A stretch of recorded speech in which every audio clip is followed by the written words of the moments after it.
సిరిసిల్ల జిల్లా కేంద్రం ప్రైవేట్ పాఠశాలలు అలాగే పాఠ్య పుస్తకాలు కొన్ని పాఠశాలలో అమ్మడం జరుగుతుంది. దాన్ని డిఓ గారికి దృష్టికి తీసుకురావడం జరిగింది. వీటి మీద వెంటనే చర్యలు తీసుకోవాలని ఈరోజు జిల్లా విద్యాధికారికి వినతి పత్రం ఇవ్వడం జరిగింది. జిల్లా అధికంగా ఫీజులు వసూలు చేస్తున్నా, అలాగే మన పాఠ్య పుస్తకాలు ఇష్టాచారంగా పాఠశాలలోనే ఒక ఇష్టాచారంగా పాఠ్య పుస్తకాలు అమ్మడం జరుగుతుంది.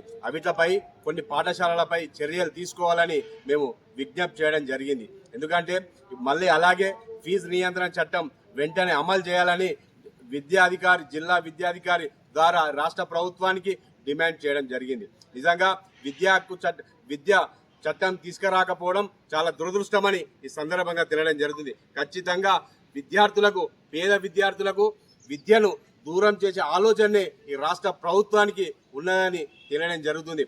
ఫీజు నియంత్రణ చట్టం వెంటనే అమలు చేయాలని మేము బీఆర్ఎస్ పార్టీ పక్షాన ఈ రాష్ట్ర ప్రభుత్వాన్ని డిమాండ్ చేయడం జరుగుతుంది.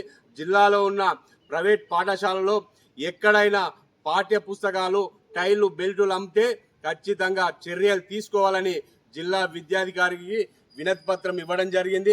ఎక్కడైనా జరిగిందంటే వెంటనే మన జిల్లా విద్యాధికారికి తెలియజేయాలని మేము ఈ సందర్భంగా విద్యార్థి తల్లిదండ్రులకు విజ్ఞప్తి చేయడం జరుగుతుంది. ఎందుకంటే పేద విద్యార్థులు ఎన్నో కష్టాలు చేసుకొని బతికే విద్యార్థి తల్లిదండ్రులు పాఠ్య పుస్తకాల పేర్లతో నిలుపు దోపిడీ చేస్తున్న కొన్ని ప్రైవేట్ పాఠశాలల పైన చర్యలు తీసుకోవాలని బీఆర్ఎస్ పార్టీ పక్షాన డిమాండ్ చేస్తున్నాం.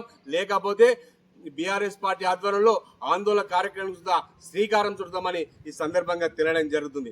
జై తెలంగాణ. జై తెలంగాణ.